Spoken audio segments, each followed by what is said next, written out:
Louis, we talk often to people about questions are the answer, right? Like how to have a conversation turn into discussion, which is an exchange of ideas to me, and how to make that happen where people don't come up and shout their opinion in your face and then run away.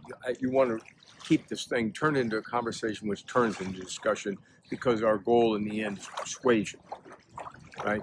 So I think about that a lot, and I wrote that one part in the website about what is the average man across from you likely to be like.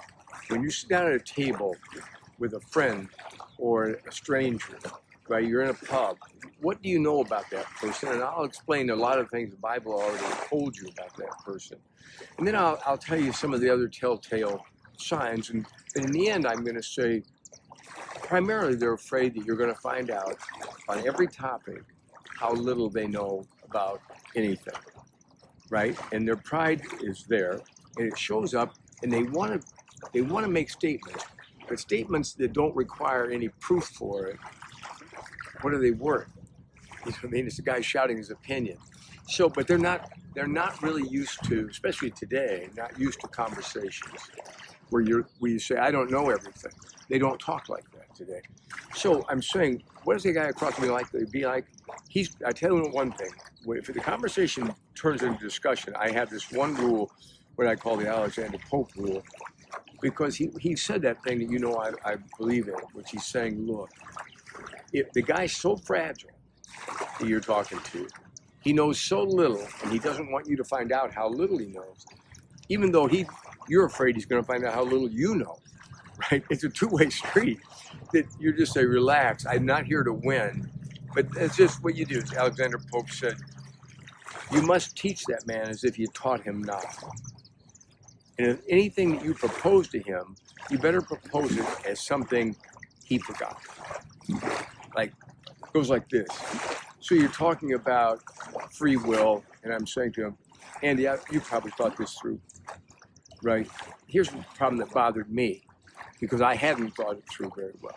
Now, see what I just did? I'm giving him some confidence and saying I'm going to be very truthful. I don't always think it through very well. So as a common man, he needs that, and so do I probably.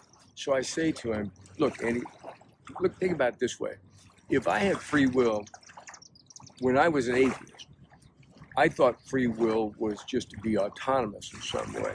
And when I really started looking at it, I realized for an atheist, there's really no such thing as free will in the sense that you want it to be. In other words, if there's no you inside of you. Now, how often do I talk to an atheist, young atheist or would-be atheist, that they know that there's really the actual creed of atheism is that there's no you in you. You're just physical. That's all there is that skin and bones, and your heart is just like another organ like your foot, and that's all. So when they always say to me, well, you're wrong, Mr. Moore, and I say, well, let's take a look. That's why I'll have the quotes from Talia Wheatley or somebody who's an expert on that subject from an atheistic point of view, because it makes you scratch your head. You don't do it triumphantly. You're saying, well, look, if there is no free will in the sense that I don't exist except in a physical way, a naturalistic way, then where do I find me? And the answer is there is no you, unless you tell me the you, which Sam Harris would say, the you is there, Bill. That physical thing is you. But remember what Talia Wheatley said, and she's really the most honest with these people because she doesn't make her living traveling around speaking. Somebody asked her, if that were true, you don't think you're conscious? And she said, well, that's still up in the air. What you mean by consciousness? But she said, if I wanted to know, the guy said, well, how would you know what you think? And she said, if I wanted to know what I think as a naturalistic person fueled by DNA and neurons only, I would listen to what I just said, right? I'd listen to what I just said. Think about how perplexing that is to somebody in a conversation. So I'm saying to them, I hadn't thought that through. Well, has that guy thought it through? No. You probably, if you're listening, you probably haven't thought that through.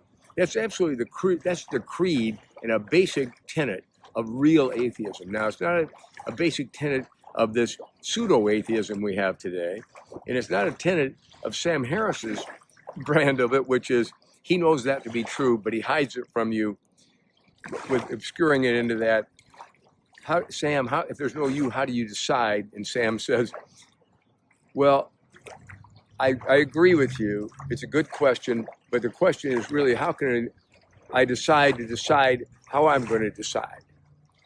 And you're like, snake oil salesman number one right there. He moves to the head of the class with that nonsense. That's the kind of stuff they give you because they don't want young people to know that being a real atheist demands that you have certain core beliefs, and one of them is that you're just naturalistic and nothing more than that, and there is no you in there making that decision. It's just your flesh and whatever you've inherited from your ancestors.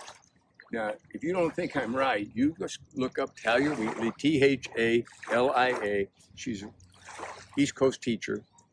Wheatley is Wheatley, and she can afford to. She's at Dartmouth or someplace.